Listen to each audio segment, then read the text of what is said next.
नमस्कार, मैं हूं फरहान। आगामी बिहार विधानसभा चुनावों ने सारे विपक्षी दलों को सोचनीय स्थिति में डाल दिया है। कैसे में आप वीडियो के अंत तक बने रहिए, बताता हूं मैं आपको। अब तक हमने देखा 2014 के बाद जब भी मजलिस इत्तेहादुल मुस्लिमीन यानी हैदराबाद से सांसद असद ओवैसी जहां से भी चुनाव लड़ते थे या गठबंधन की बात करते थे, नकार दिया जाता था, उन पर ध्यान नहीं दिया जाता था। लेकिन अब स्थिति यह आ गई है कि जब बिहार विधानसभा चुनावों के लिए गठबंधन की बात आई तो सभी विपक्षी दल सोचनीय स्थिति में आ गए। वह सोचने लगे कि असदुद्दीन ओवैसी के साथ गठबंधन किया जाए या नहीं। यह बदलाव है, बदलाव। जहां एक और आपको कोई देखना पसंद नहीं कर रहा था, अब आपके विषय में चर्चा हो रही है। इसका असर चलता चलता उत्तर प्रदेश तक आ गया। बताता हूं कैसे।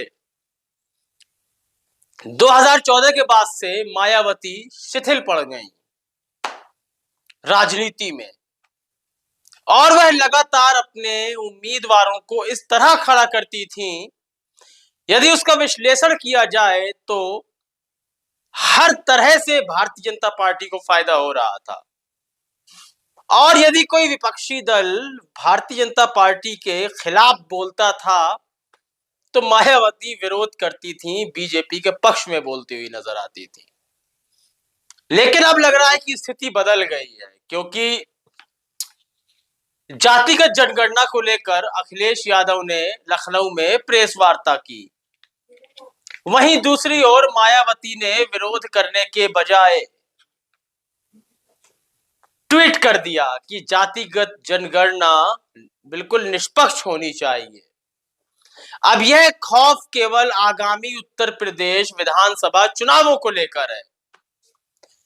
सबको जब देखिए, जितने भी विपक्षी दल हैं उत्तर प्रदेश की, पहले मैं आपको बात बताता हूं।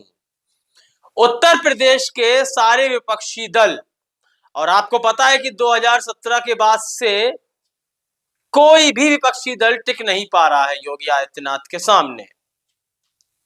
तो एक ही चारा बचा है विपक्ष बनने का, मुस्लिम सीटें। और वह नहीं चाहते कि मुस्लिम सीटें किसी मुस्लिम नेतृत्व के पास जाएं।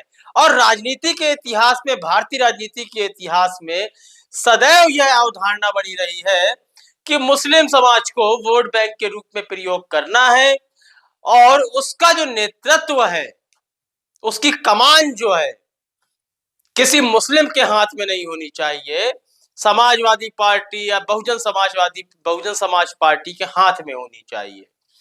तो बिहार के चुनावों ने कहीं ना कहीं मायावती को एक झटका दिया है।